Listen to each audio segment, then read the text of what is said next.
do Senhor Jesus, seja bem-vindo ao nosso canal WSEBD. Eu sou o Wingleton Souza, esse nome complicado que você está vendo aí, e eu vou dizer de novo, sim, o nome é complicado, porém, a minha função aqui não é te complicar. Não, professor, não.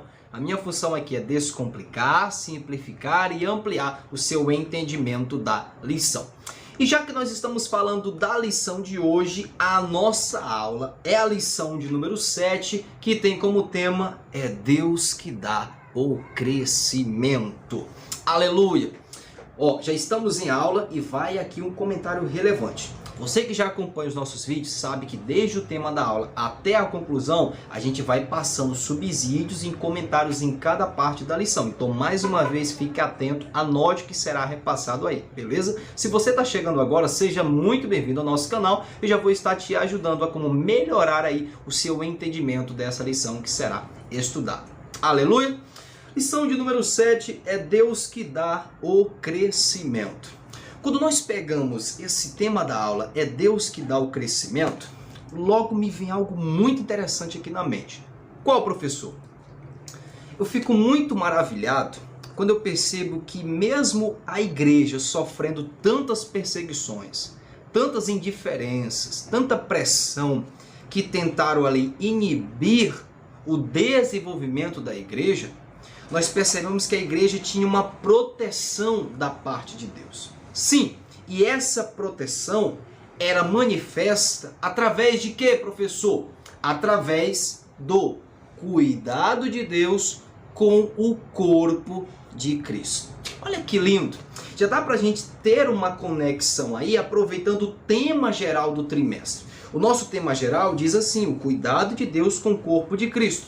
Logo, apesar de tanto tempo a igreja ter sofrido perseguição, ter recebido indiferença, tanta pressão, nós vemos mesmo assim esse cuidado de Deus com o corpo de Cristo. E alguém pode se questionar, mas como assim?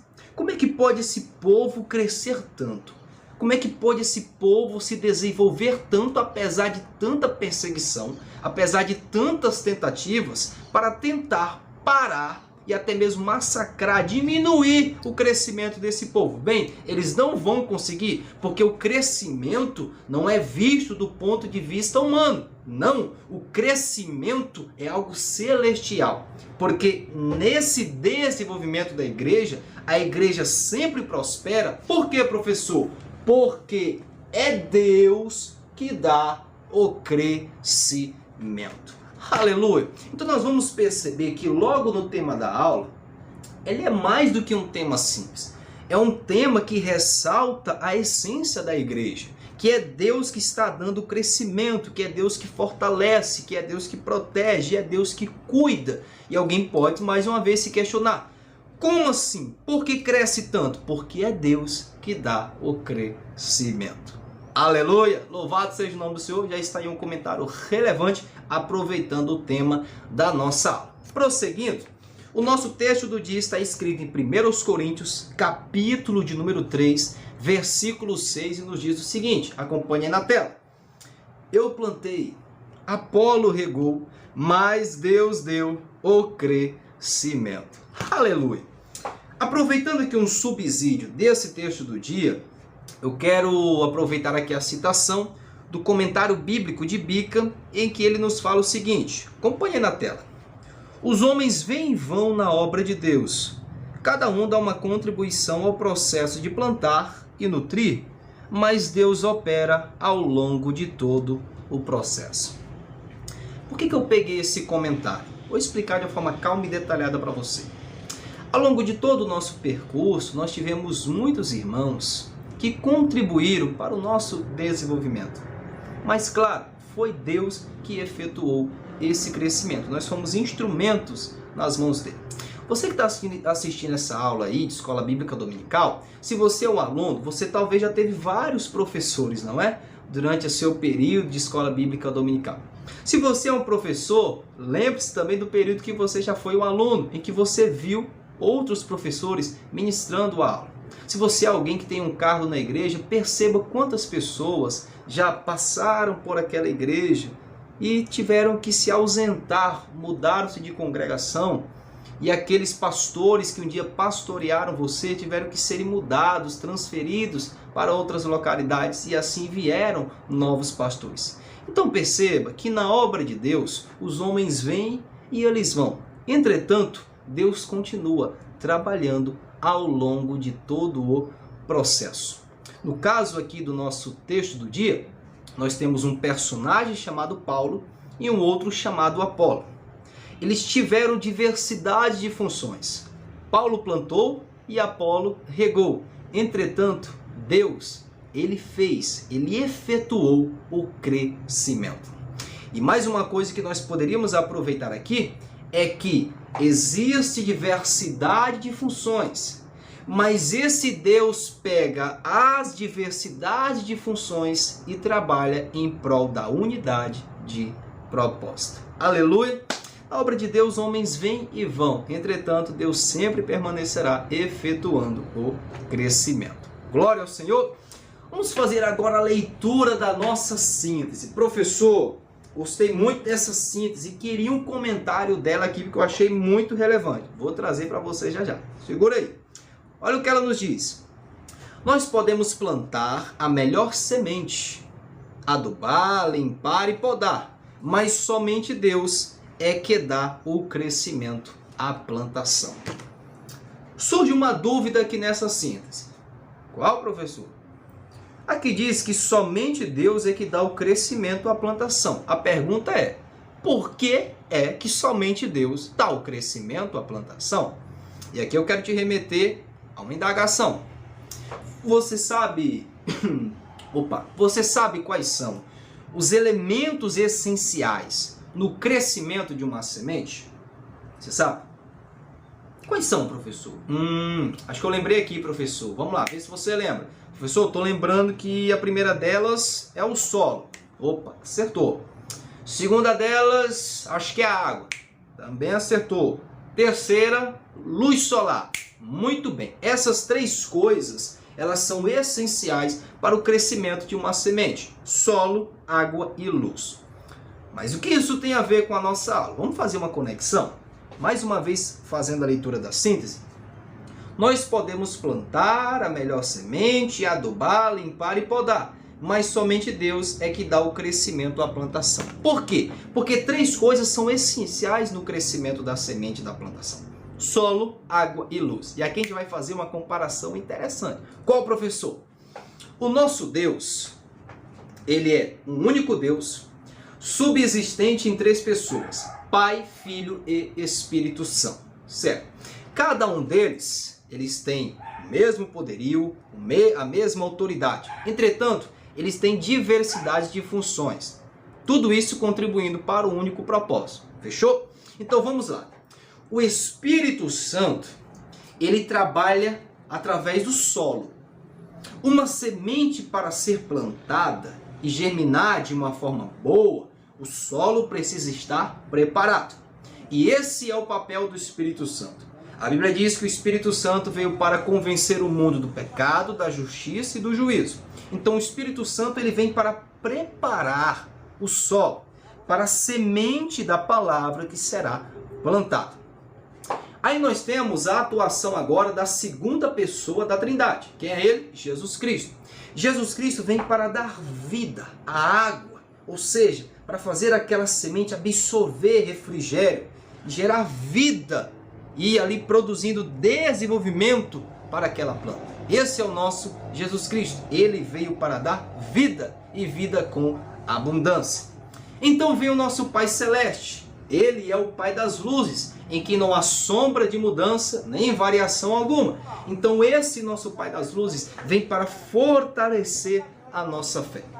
Apesar de ser uma comparação, é muito interessante isso aqui, porque nós percebemos que o nosso Deus é Ele quem está atuando no crescimento do seu povo. É Ele quem está atuando no crescimento da sua igreja. O Espírito Santo nos prepara, Jesus Cristo nos dá vida e o nosso Pai nos fortalece. Aleluia! É Deus que dá o crescimento. E esse Deus, sendo o Espírito Santo, sendo Jesus Cristo e o nosso Pai Celeste, 3 pessoas diferentes, mas todas elas trabalhando em prol do único propósito e sendo o único e verdadeiro Deus, contribui para o crescimento do seu povo. Aleluia! Louvado seja o nome do Senhor. Está aí um comentário muito bom da nossa síntese aí. Vamos aproveitar? Professor, quero um comentário aqui da introdução. Achei muito top a introdução e quero aproveitar para trazer um comentário também. Vamos lá, você que é aluno, professor, ok? Fique atento aí que eu vou estar te passando mais um comentário relevante aqui. Olha o que nos diz a nossa introdução. Nesta lição, veremos que Paulo usa uma ilustração a respeito de uma plantação para falar das suas contribuições e as de Apolo para com a igreja em Corinto. Então, Paulo vai usar uma figura. E aqui vai mais uma coisa interessante. No capítulo 3, que é o capítulo que nós estamos estudando, quando nós olhamos para esse capítulo 3, do versículo 1 ao versículo de número 4, Paulo compara a igreja a uma família. Sério, professor? Sério isso? Ele compara a igreja a uma família. Por isso que você vai ver aquela expressão de crianças espirituais, que nós deveríamos estar em crescimento. Ele usa esse aspecto familiar. Tranquilo? Do versículo 5 até o versículo 9, na parte A, Paulo compara a igreja a uma lavoura, que é esse versículo que nós estamos estudando aqui, essa parte da lição. Ele compara a igreja a uma lavoura. Do versículo 9, na parte B, até o versículo 23, Paulo compara a igreja a um edifício, a um santuário. Fechou? Então, primeiro Paulo compara como uma família, depois como uma lavoura e depois como santuário. O ensino é que, apesar de Paulo comparar essas 3 coisas a respeito da igreja, tudo isso ressalta a unidade. Nós temos diversidade na unidade. Porque apesar da igreja ter as suas diferenças de pessoas, com as suas personalidades, com seus gostos, suas atuações no andamento da obra do Senhor, tudo isso contribui para um propósito de unidade. Isso é muito relevante falar, porque a igreja é composta de pessoas. E as pessoas têm suas diferenças. Claro, todas essas diferenças não podem estar longe dos princípios da palavra de Deus. Tranquilo? Ok? Sua personalidade, por mais diferente que seja, ela não pode ter condutas que estão contra a palavra de Deus. Fechou? Porém, o negócio é o seguinte, cada pessoa na igreja tem o seu estilo. E essa diversidade, entretanto, estará contribuindo para uma unidade. Porque é isso que representa a igreja. Ela é a diversidade na unidade. Nós somos membros, mas membros de um corpo, cujo cabeça é Jesus Cristo. Aleluia! Feitos já os comentários do tema da aula, sim, texto do dia, síntese e introdução, vamos agora para os pontos da nossa lição. O ponto 1 da nossa lição nos diz o seguinte: Paulo plantou a semente das boas novas em Corinto. E aqui nós temos alguns tópicos. O primeiro, Paulo foi o pioneiro na igreja de Corinto. O segundo, Paulo não parou de plantar mesmo na ausência. O terceiro, Paulo deu graças pelo crescimento solidário dos coríntios. Eu creio que você já leu a sua lição, viu? Então vou trazer mais aqui comentário do que já está na lição, tranquilo? Vamos ler a lição, belezinha? Vamos lá. O primeiro tópico nos diz o seguinte: Paulo foi o pioneiro na igreja de Corinto. Na alegoria da plantação, o apóstolo afirma que ele foi o responsável por plantar o evangelho. Quando nós olhamos para esse tópico 1 aqui, nós precisamos responder algumas perguntas dentro desse tópico.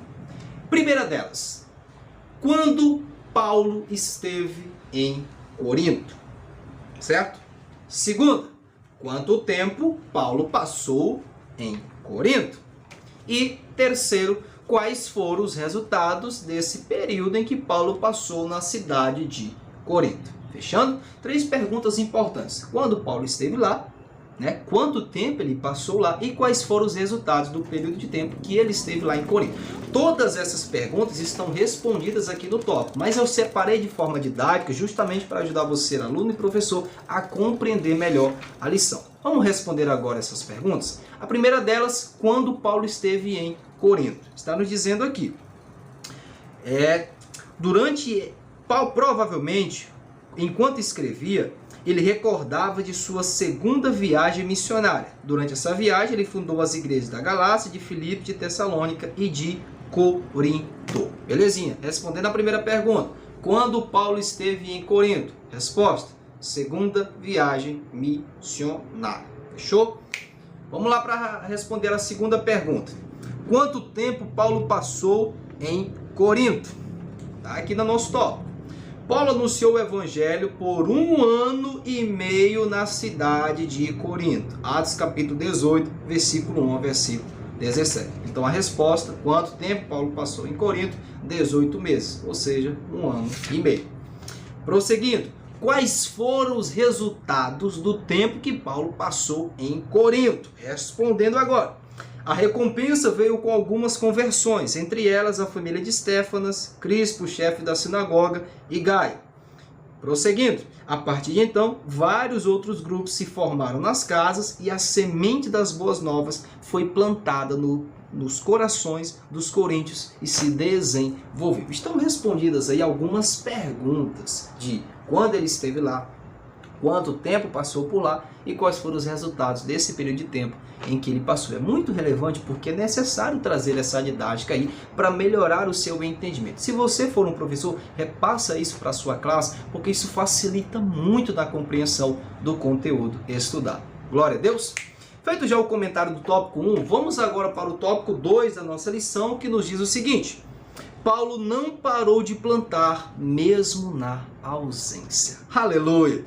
Na sua terceira viagem missionária, mesmo enquanto estava em Éfeso, o apóstolo acompanhava a igreja de Corinto. Professor, me surgiu uma dúvida agora nesse tópico aqui. Eu acho que eu já sei qual é a dúvida.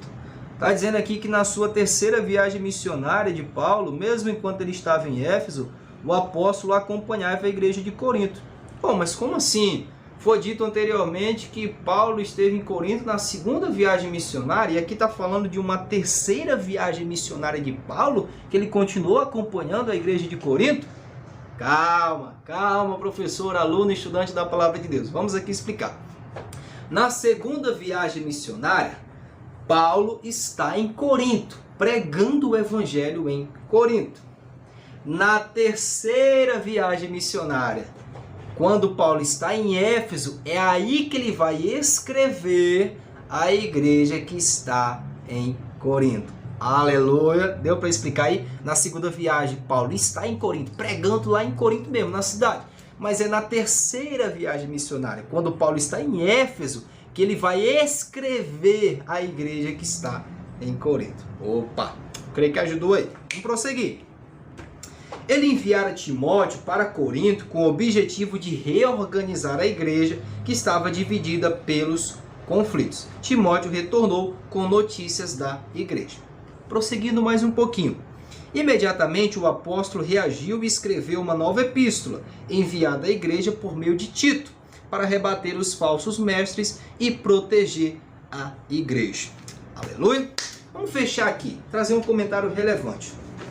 Paulo primeiramente envia Timóteo para tentar ali saber como estava o andamento da igreja. Se você quer saber um pouco mais sobre essa visita de Timóteo, nós temos aqui 1 Coríntios capítulo 16, versículo 10 e 11, e eu posso te passar mais uma referência bíblica. 1 Coríntios capítulo 4, versículo de número 17, que eu creio que vai clarear mais ainda esse seu entendimento. Se você quer saber dessa parte de Timóteo aqui, tranquilo? Então, tanto Timóteo quanto Tito estavam a serviço ali do apóstolo Paulo, para que esse Paulo, mesmo na ausência, continuasse acompanhando, fortalecendo a igreja de Corinto. Eu acho isso lindo e interessante. Por quê, professor? Paulo é o líder daquela igreja. Ele era o líder daquela igreja. Entretanto, ele estava ausente. Paulo não era um Deus. Ele não podia estar em dois lugares ao mesmo tempo. Paulo era um ser humano, assim como muitos dos nossos líderes hoje. Paulo é um ser humano como qualquer outra pessoa. E assim como ele, os nossos líderes muitas vezes não poderão estar presentes em todas as atividades da igreja. É nesse momento em que Paulo, mesmo ausente, mas tendo a cooperação de Timóteo e de Tito, ele vai estar atuando e falando com a igreja de Corinto. Qual o ponto que você quer chegar aqui, professor? Bem, a nossa juventude, e principalmente os nossos membros da igreja, a pergunta que surge é: nós estamos dispostos a ter esse desejo de ser instrumentos de Deus para ajudar a nossa liderança nas necessidades da igreja?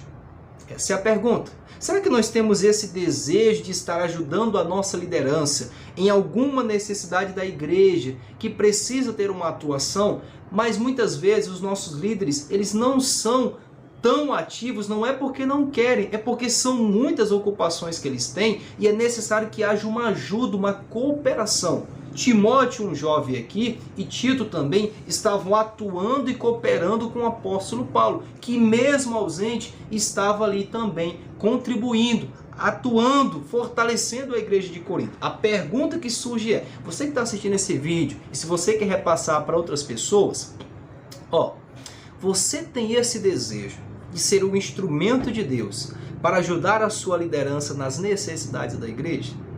Os nossos líderes não são perfeitos, eles não são super crentes, eles não estão em todos os lugares ao mesmo tempo. A pergunta que surge é: como Paulo precisava, continuava ali atuando, será que ele também vai encontrar, os nossos líderes hoje, será que eles vão encontrar um Timóteo e um Tito que estará a serviço para ajudar nas necessidades da igreja? Eu espero que você seja um. Glória a Deus, esteja sempre atuando, trabalhando e cooperando aí com a sua liderança. Glória a Deus. Por que isso? Porque Paulo estava ausente, mas continuava plantando a palavra no coração dos irmãos de Corinto. Aleluia! Fechando já esse nosso tópico 2 aqui, vamos agora para o tópico 3, que nos diz o seguinte: Paulo deu graças pelo crescimento solidário dos coríntios. Paulo se alegra com o amadurecimento dos crentes coríntios. Ele agradece a Deus na frente dos macedônios em ajudar a igreja de Jerusalém. A ação dos coríntios é contagiante, olha que lindo. E a igreja de Macedônia, Filipos e Tessalônica também se mobilizam para angariar ofertas e organizar uma grande coleta para os crentes em Jerusalém. O Espírito Santo estava atuando na semeadura de Paulo, agora unidos pela solidariedade. Eu acho isso lindo, porque a atitude da igreja de Corinto estava motivando outras congregações. Sério, professor? Sério. É uma referência bíblica sobre esse agradecimento de Paulo pela parte solidária dos coríntios? Vou te passar aqui. Vamos ler. 2 aos Coríntios, capítulo de número 7, versículos 5, 6 e 7. Vamos fazer a leitura? Repetindo, 2 aos Coríntios, capítulo de número 7, a partir do versículo 5. E ele nos diz o seguinte, olha que interessante, é muito lindo o que Paulo vai dizer aqui. Acompanhe comigo, aparecer na tela aí. Bom, deixa eu vir para cá, vai aparecer aqui. Pronto, vamos lá. Porque mesmo quando chegamos à Macedônia, a nossa carne não teve repouso algum. Antes, em tudo, fomos atribulados por fora, combates, temores por dentro. Meu Deus, que consola os abatidos, nos consolou com a vinda de Tito. Verso 7. Não somente com a sua vinda, mas também pela consolação com que foi consolado de vós, contando-nos as vossas saudades, o vosso choro, o vosso zelo por mim, de maneira que muito me regozijei. Aleluia! Perceba, Paulo está feliz em perceber que a igreja de Corinto estava reconhecendo ali o seu trabalho. Estava reconhecendo ali, tendo saudade do apóstolo Paulo, ali tendo empatia, sentindo a dor daquele apóstolo. Fica mais uma vez uma dúvida. Nós estamos lidando com a dinâmica da nossa igreja e a dúvida que surge é: será que nós estamos sentindo a dor dos nossos líderes?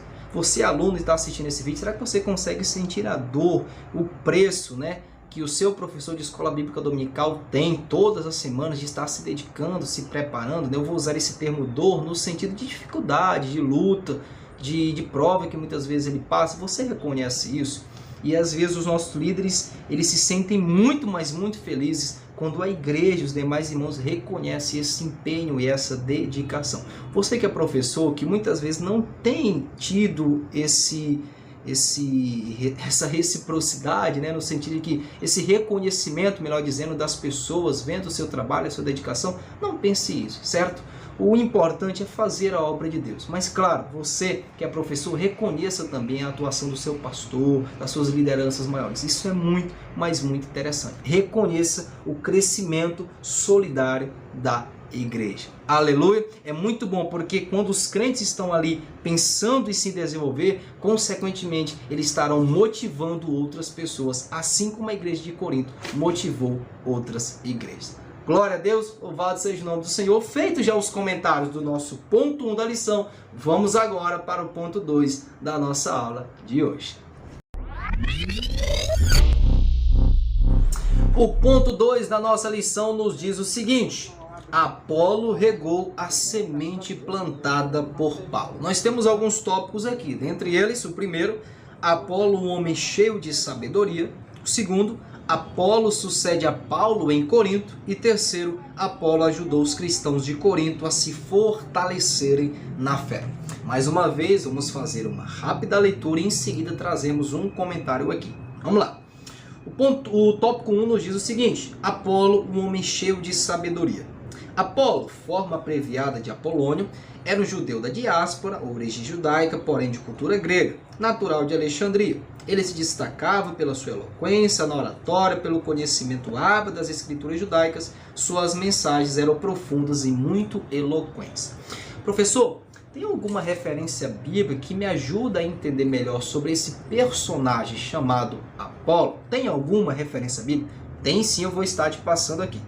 Atos capítulo de número 18, a partir do versículo 24, nós temos ali a menção desse personagem. Eu acho bom ler para justamente facilitar o seu entendimento de sobre quem era ele e relevância que ele teve na igreja de Corinto. Vamos lá? Apolo em Éfeso e em Corinto. E chegou a Éfeso um certo judeu chamado Apolo, natural de Alexandria, varão eloquente e poderoso nas escrituras. Este era instruído no caminho do Senhor e fervoroso de espírito. Falava e ensinava diligentemente as coisas do Senhor, conhecendo somente o batismo de João. E ele começou a falar ousadamente na sinagoga. Quando ouviram Priscila e Áquila, o levaram consigo e lhe declararam mais pontualmente o caminho de Deus. Então esse personagem ele era muito instruído no caminho do seu homem, de uma oratória muito boa, certo? E de certa forma teve sua contribuição na igreja de Corinto. Ele continuou um trabalho que o apóstolo Paulo tinha começado. Se Paulo plantou aquela igreja, depois Apolo foi enviado para estar ali regando naquele trabalho. E agora nós vamos explicar essa atuação de Apolo no tópico 2, que nos fala o seguinte: Apolo sucede a Paulo em Corinto. Os irmãos em Éfeso enviam Apolo para Corinto com carta de recomendação aos presbíteros da igreja. O conhecimento, a eloquência, a excelente oratória, ao rebater vigorosamente os judeus em público, conquistam os coríntios. Eu acho isso muito interessante quando nós fazemos essa leitura. Mas, antes disso, eu acho importante pontuar uma parte que está aqui na lição que você vai acompanhar aí. Mesmo com todo o conhecimento e desenvoltura, Apolo se colocava aos pés do casal para aprender do Evangelho de Cristo. Que casal? Priscila e Áquila. Eu acho isso muito lindo. Por quê? Porque esse Apolo era um homem instruído, com muita eloquência, com domínio das Escrituras. Mas ele ainda tinha a capacidade de se submeter, de aprender, de continuar constantemente em aprendizagem. E aqui vai uma referência bíblica, Colossenses capítulo de número 3, versículo de número 16, que nos diz o seguinte. Olha que interessante. Colossenses capítulo 3, versículo 16. A palavra de Cristo habite em vós abundantemente, em toda a sabedoria, ensinando-vos e admoestando-vos uns aos outros, com salmos, hinos e cânticos espirituais, cantando ao Senhor com graça em vosso coração. Destaco essa parte aqui. Ensinando-vos e admoestando-vos uns aos outros. Uns aos outros. A essa reciprocidade aí, a essa interligação uns aos outros. Um vai estar instruindo e aprendendo com o outro. Infelizmente, nós vivemos em uma época onde nós temos muitas pessoas querendo ensinar, mas poucas delas que estão querendo ensinar, querem também aprender. Esquecendo-se que quem não se assenta para aprender, não pode se levantar para ensinar. É uma frase muito conhecida, né? E eu estou repetindo aqui. Esse Apolo era um homem instruído no caminho do Senhor, mas ainda se submetia a estar aprendendo. Hoje nós estamos falando aqui de uma aula de escola bíblica dominical e é importante a gente aproveitar aqui, né? Muitas pessoas, pregadores, homens aí e tal, eles querem, né, falar, eles querem citar, mas muita gente não gosta de escola bíblica dominical. Isso é uma decadência muito grande. Por quê? Se Apolo, um homem cheio de Deus, né, com conhecimento das Escrituras, instruído, fervoroso no Espírito, ainda tinha capacidade de se submeter e aprender com Priscila e Áquila, consequentemente a gente tem muita gente que pensa que sabe, mas na verdade não sabe muita coisa, e mesmo se soubesse, ele deveria estar continuamente aprendendo com outros irmãos. Colossenses 3,16 nos diz para estar nos ensinando-vos e admoestando-vos uns aos outros. Não é somente eu que tenho algo para ensinar a você, você também tem sempre algo a repassar a mim. Aleluia! Glória ao Senhor. Feito já esse comentário aqui do tópico 2 da nossa lição. Vamos aprender uns com os outros, meus irmãos. Isso é realmente muito necessário. O tópico 3 nos diz o seguinte: Apolo ajudou os cristãos de Corinto a se fortalecerem na fé. O apóstolo Paulo reconhece o ministério e a chamada de Apolo, ao afirmar que ele havia regado onde Apolo plantou. Aqui eu quero aproveitar uma citação do livro do pastor Antônio Gilberto, comentando a primeira carta aos Coríntios. Vai aparecer aí na tela e você vai acompanhar comigo. Qual era a tarefa de Apolo em estar regando a igreja? Qual é? O obreiro regador. Quais são aí as atitudes, as atribuições do obreiro regador? O que ele faz? Como é que ele atua? Este cuida da vida da planta a partir do seu nascimento. Ele cuida em todo o tempo, mesmo antes da semente nascer. O regador tem a ver com a água para a planta, como indica o termo no original. No versículo 6, é a irrigação espiritual mediante a palavra de Deus, para santificar, purificando-a com lavagem da água pela palavra. Então Apolo teve a sua contribuição. Como ele era um homem de muito conhecimento, consequentemente ele fortaleceu bastante a fé dos coríntios. Hoje nós precisamos disso. Nós temos pessoas com uma atividade de função parecida com a de Paulo, né? Mais de evangelista, apesar de que Paulo também era um bom ensinador. Vale lembrar isso aqui, certo? Mas vamos aplicar trazendo essa diferença. Nós temos muitas pessoas na obra de Deus que são bons evangelistas no sentido de estar ali pregando, né, evangelizando. Nós temos outros, por outro lado, que são bons na área do ensino, de estar ali admoestando, instruindo, fortalecendo a fé. Olha que essencial. Se tem um irmão que se destaca mais como, entre aspas, ganhar almas, vou usar esse termo, ganhar almas, trazer pessoas para Cristo, muito bem. Quando essas pessoas chegarem, como é que elas vão se desenvolver? Como é que terão um crescimento sólido? Bom, aí a necessidade de termos mestres, pessoas que conhecem a palavra, estarem ensinando, e a necessidade da escola bíblica dominical aí para estar fortalecendo a fé dos nossos irmãos. Um vai plantar e o outro estará regando. Mas tudo isso é Deus quem trará o crescimento. Aleluia! Feito já os comentários aqui do nosso ponto 2, vamos agora para o ponto 3 da nossa aula de hoje. Estamos encerrando a nossa aula e agora é o ponto de número 3, que nos diz o seguinte: a obra de Deus envolve muitos cooperadores. Alguns tópicos nós temos aqui. O primeiro, a obra de Deus é feita por cooperadores. O segundo, os cooperadores plantam e regam, mas somente Deus dá o crescimento. O terceiro, disposição para servir. Ora, como nós estamos chegando no encerramento da nossa aula, vamos dizer o seguinte: eu vou te trazer aqui comentários, aproveitando citações aí de alguns autores, justamente para trazer maior conteúdo aí para sua classe, para fechar aí de uma forma muito boa. Se você é aluno, a melhorar aí o seu entendimento mais ainda da lição. Se você for professor, a como repassar com mais conteúdo aí para a sua classe. Beleza? Vamos lá. Vamos fazer a leitura do nosso tópico 1. A obra de Deus é feita por cooperadores. O segundo parágrafo nos diz o seguinte: o apóstolo se coloca na mesma posição de Apolo, cooperador de Deus. Ele e Apolo não tinham nenhum partido ou compactuavam com a divisão. A preocupação deles era com o reino de Deus. Para eles, os valores fundamentais do cristianismo eram a doutrina, a fé e não os pregadores. Gente, deixa eu aproveitar e dizer o seguinte. No reino de Deus, é necessário que haja cooperação e não competitividade. Volta aqui. Nós estamos vendo uma época onde há muita competitividade e está reduzindo-se o número de cooperação. As pessoas, quando querem fazer algo na obra de Deus, elas estão muitas vezes pensando mais na competitividade, em ser melhor do que o outro, do que na cooperação daquilo que está fazendo. Isso é muito triste, né? Muitos pregadores, muita gente que quer dar determinados ensinos, não, eu quero ser o melhor, eu quero fazer isso, eu quero fazer aquilo. Isso é muito triste. No reino de Deus é necessário que haja cooperação e não competitividade. Quero aproveitar aqui uma citação do pastor Hernandes Dias Lopes no seu comentário da primeira carta aos Coríntios, vai aparecer aí na tela, e ele nos diz o seguinte, olha que interessante. Paulo e Apolo foram usados por Deus para levar o evangelho aos coríntios. Por meio deles é que o evangelho chegou até a igreja de Corinto. Portanto, o que está em destaque é o evangelho e não os instrumentos que Deus usou para anunciar o evangelho.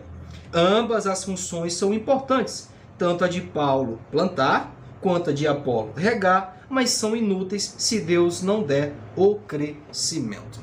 Isso é muito relevante, porque independente das funções que nós temos na obra de Deus, é Deus quem estará efetuando o crescimento, e nós já falamos disso ao longo de toda a nossa aula aqui. Mas, infelizmente, tem muitas pessoas que ainda têm esse pensamento de que é competitividade. Não, gente, não é competitividade. É necessário que haja cooperação. É aquele reconhecimento. Até onde eu não posso alcançar, eu espero que você alcance. Para que, se você alcançar isso, o reino de Deus estará crescendo para a honra e a glória do Senhor. Isso é muito, mas muito relevante. Beleza? O nosso tópico 2 nos diz o seguinte. Os cooperadores plantam e regam, mas somente Deus dá o crescimento. Olha que interessante, somente Deus dá o crescimento. Agora eu vou explicar de novo por que é que Deus dá somente Ele o crescimento. Paulo e Apolo reconheciam que sem o Senhor não poderia haver crescimento natural e saudável. Sem o Senhor não há crescimento natural e saudável? Que somente Deus dá o crescimento? É, professor? É. E aqui eu vou aproveitar um comentário que eu achei muito importante aqui. Eu vou aproveitar a citação desse comentário, achei muito interessante. Acompanhe aí na tela o comentário de William Hendricks, em que ele nos diz o seguinte, sobre essa ideia de que somente Deus é que dá o crescimento. O ser humano prontamente admite que é incapaz de controlar as condições climáticas. Não pode fazer o sol brilhar, o vento soprar ou a chuva cair. Consequentemente, é incapaz de fazer as plantas crescerem e depende inteiramente de Deus para o produto da colheita. Olha que lindo esse comentário, não é? Vou colocar até de novo aí na tela para você mais uma vez acompanhar, porque é muito interessante. O ser humano prontamente admite que é incapaz de controlar as condições climáticas. Não pode fazer o sol brilhar, o vento soprar ou a chuva cair. Consequentemente, é incapaz de fazer as plantas crescerem e depende inteiramente de Deus para o produto da colheita. Aleluia! Se nós tivéssemos esse entendimento, seria muito, mas muito importante para a nossa vida. Nós não podemos fazer o sol brilhar, o vento soprar e a chuva cair. Por isso, é Deus quem dá o crescimento. Para fechar aqui o nosso tópico 3, só o tópico 3, nós não vamos fechar ainda, porque já eu tenho algo relevante aqui, muito interessante para estar compartilhando com vocês. Belezinha? Após a conclusão, vou estar compartilhando algo importante aqui. Beleza? Segura aí. Tópico 3 diz o seguinte, disposição para servir. Olha que interessante aqui. Infelizmente, na atualidade, muitos não compreenderam o exemplo de Jesus e das primeiras igrejas cristãs. E no lugar de servirem, eles procuram ser servidos. Aqui eu quero aproveitar mais uma citação do pastor Hernandes Dias Lopes, no seu comentário expositivo, 1 Coríntios. São citações que eu achei muito interessantes, por isso que eu estou aproveitando aqui. Acompanhe a tela. E ele nos diz o seguinte, olha que interessante. Atualmente as pessoas estão dando muito mais ênfase ao mensageiro do que à mensagem. Estão focados mais no portador do Evangelho do que o Evangelho em si mesmo. Paulo estava dizendo à igreja de Corinto: não pense que eu sou um dono de igreja, não me coloque em um pedestal. Eu sou apenas um servo. Apolo também é apenas um servo. A palavra servo usada aqui é diáconos, aquele que serve. É errado concentrar a atenção no servo do Senhor. Devemos olhar para o Senhor dos servos. Aleluia! Olha que interessante. Já dizem por aí que muita gente quer ser visto, mas não quer ser visto. Isso é muito relevante para a nossa vida, porque a nossa vida cristã é baseada em serviço. Para a gente fechar, vamos fazer a leitura da nossa conclusão e segura aí que já eu vou estar te compartilhando o negócio, já. Ó, nesta lição estudamos sobre a forma didática que o apóstolo usou a metáfora da plantação, demonstrando que todos somos cooperadores na obra de Deus. Podemos ter a habilidade de arar, plantar, regar, podar, entre outras atividades na lavoura de Deus. Mas somente Ele é que dá o crescimento necessário. Por isso, o Todo-Poderoso deve ser louvado e adorado em todas as esferas de nossa vida e jamais o homem. Aleluia! Vamos agora que eu quero compartilhar algo para vocês aqui. Acompanha aí! Olha, o que eu quero dizer é o seguinte, estou passando aqui para lhe agradecer, viu? Quero compartilhar esse momento aqui de agradecimento com vocês e te pedir para que você possa colocar aqui nos comentários de onde é que você está assistindo esse vídeo, qual a sua cidade e estado aí, que é uma forma de a gente estar vendo até onde o Senhor está abençoando esse projeto, está dando crescimento. Eu estou aqui simplesmente como instrumento da parte de Deus e é Deus quem está efetuando esse crescimento no canal, consequentemente também aí na sua vida. Coloque aqui nos comentários, compartilhe aí para os seus amigos, dê seu like, motive outras pessoas para estar se inscrevendo, que possam estar gostando desse conteúdo também, beleza? É Deus quem está efetuando o crescimento. Eu falo aqui semanalmente, trazendo esses subsídios para vocês, mas cremos que entre mim e você, todo esse conteúdo, o nosso Deus é quem está dando crescimento. Aleluia? Então coloque aqui nos comentários onde é que você está. Forte abraço, paz do Senhor Jesus e até a nossa próxima aula, querendo Deus aqui no nosso canal WS EBD.